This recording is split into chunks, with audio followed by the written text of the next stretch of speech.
special guest this morning. We have Major Gaurav Arya from our studios in the national capital. We also have Dr. Sreeram Chaulia, who is also a strategic affairs expert. Dr. Sreeram Chaulia, coming to you first, and as Major Gaurav Arya rightly pointed out, this has been a long-standing friendship that we do share with Russia. But at the same time, do you think that this is also a time when we need to reset our relationship with Russia, not specific to certain bilateral ties, but also when it comes to the entire geopolitical situation that we are currently in? Because remember, what's happening in Afghanistan or what we are facing with Pakistan or even China will be raised today. Yeah, that's true, Richa. I mean, the thing is, some differences had emerged between Russia and us in recent years, but we are now trying to overcome it through closer strategic coordination and understanding. I think the big challenge is Afghanistan and the fallout of it, and that's why the 2+2 model of foreign and defense ministers jointly meeting together, I think, is an indication that we have some plans for regional security. Russia is still very dominant in the Central Asian republics, and it helps steer the foreign policies of those countries, the ones bordering Afghanistan right up north, like Uzbekistan, Tajikistan, Turkmenistan. So if India needs to keep a vigil on Taliban, ISIS and other bad actors and jihadist groups in that region and prevent them from moving east towards our borders and threatening our security, we need Russia's cooperation. So Russian National Security Advisor and our National Security Advisor have been very close interactions since the fall of Kabul. And I think we have some concrete initiatives coming up for protecting that region and preventing the spillover. As far as the jihadist groups inside Pakistan are concerned, there was an effort by India to name them Jaish-e-Mohammed, Lashkar-e-Taiba during the recent RIC meeting, Russia, India, China. But China, as usual, took the side of the Pakistanis and did not allow the mention to come up. But now I think with the bilateral, there is no China here, thankfully. So I think we are going to name and shame as much as possible these cross-border terrorist activities coming from Pakistan. And like you said, the defense cooperation is going, Gaurav was mentioning, look at the data. I mean, 2018, the volume of defense trade between India and Russia was just $2 to $3 billion. It has now shot up to almost $10 billion. So what happened in between? The major confrontation we have with the Chinese at LAC, we are suddenly ramping up acquisition of new systems as well as spare parts for the old legacy Russian systems. So Russia has not hesitated, despite its strategic relationship with China, which is aimed at the West.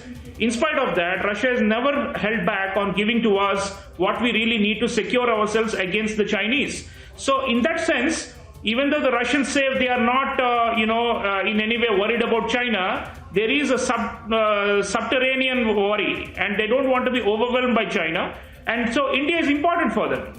They don't say that we are counterbalancing China, but that's okay. In effect, if Russia is strengthening us militarily, Gaurav is mentioning S-400, even S-500, that will really strengthen our air defenses against a potential Chinese incursions and potential Chinese attack in the future. So I think Russia matters, and Russia gets hard cash from us. They're very realistic, but at the same time, they want India for other reasons, and for us, it works. Without Russia, we cannot manage the Af-Pak theater, we cannot manage China. For Indo-Pacific, Russia has been less involved. They are not so eager because their interests are in other regions.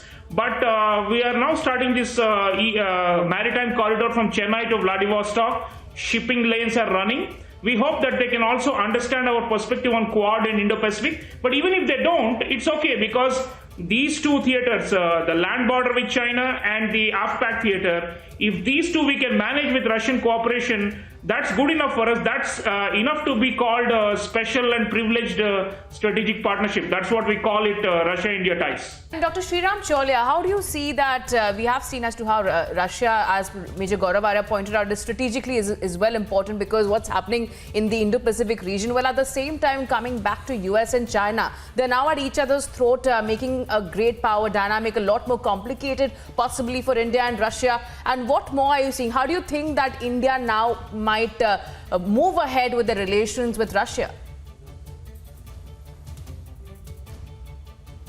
Well, Richa, I think we are pragmatic and based on our own national interests, and we are approaching Russia on a strong bilateral platform of mutually beneficial relations. But as far as the global puzzle goes, I mean, there's always the so-called correlation of forces. Even it was there even during the Cold War period, and now also. Russia and China definitely are very closely linked against Europe and the US, and they coordinate at various levels, and they have their grudge with the West. I mean, that's ongoing, related to Ukraine and related to potential NATO expansion in Eastern Europe that threatens Russia. So Russia is under pressure with the threat of more and more sanctions from the West. In fact, the Biden administration is saying that they are going to punish Russia with even more harsher sanctions than was ever done before. So this tit for tat between Russia and the West, and with China also on the Russian side, is there. So where does India come in? India, obviously we have our own relations with the West to counterbalance China, and the Russians know it. But they are less worried about it. For them, if they only rely on China, then they are, becoming over-dependent on China. Already China overshadows Russia economically. There is a Chinese territorial claims on parts of Russia, claiming that Russia had usurped those lands from China illegally in the 19th century. And there is a demographic threat of Chinese people crossing over the Russian border and settling and permanently taking over those territories for China to claim later. So Russia is feeling the heat and pressure from the China's rise as a great power. So both to manage China and to show the Americans and the West that we are not isolated. It's not only China, we also have India. So India becomes important for Russia to show the world that nobody can isolate Russia. Vladimir Putin is a chess player. He always tries to outsmart his Western opponents by saying, I have more than one option. It's not only China, I've also got India. So I think in that sense, India's importance for him is not just as a buyer of weapons. Of course, that is there. It is more like to show that Russian foreign policy is diversified, that Russia can never be, pinned down. And so if it is beneficial to us to play that role of a kind of an additional option for Russia, why not? We are happy to play along this role. Of course, we don't oppose the West and we don't denounce the West for our own reasons, and Russia does not expect us to. Russia and India are mature enough to say, okay, we say, okay, you have to handle the West along with China, we understand it. And Russia says, you have to handle China along with the West, and we understand you. So I think if strategic partners should be able to understand at a higher level and not demand exclusivity. In today's time, we are moving in a multipolar direction. It's not possible to be just in one camp and oppose another camp. It's more fluid. So even if there is a new Cold War, Russia and India will be somewhere in between. Yes. They are not necessarily going to be completely in one camp or the other, because their geopolitical circumstances, their insecurities in the region are such that we have to be more flexible and fluid. So, and we are also middle powers. Roughly speaking, the Russian and Indian economies are around $3 trillion each. So we are far behind China and the US in economic strength. So there is some kind of a magnetic quality to countries that are similarly placed like this.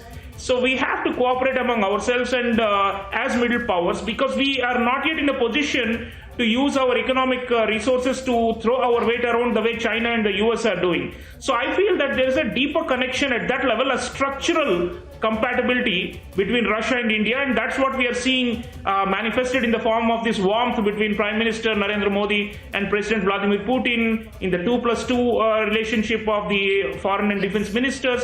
All this I see as a manifestation of this deeper structural synergy. All right, thank you so much, Dr. Sreeram Chaulia and Major Gaurav Arya, for joining us here this morning. All eyes and the stage is certainly set for the first in-person meeting since 2019 between Vladimir Putin and Narendra Modi.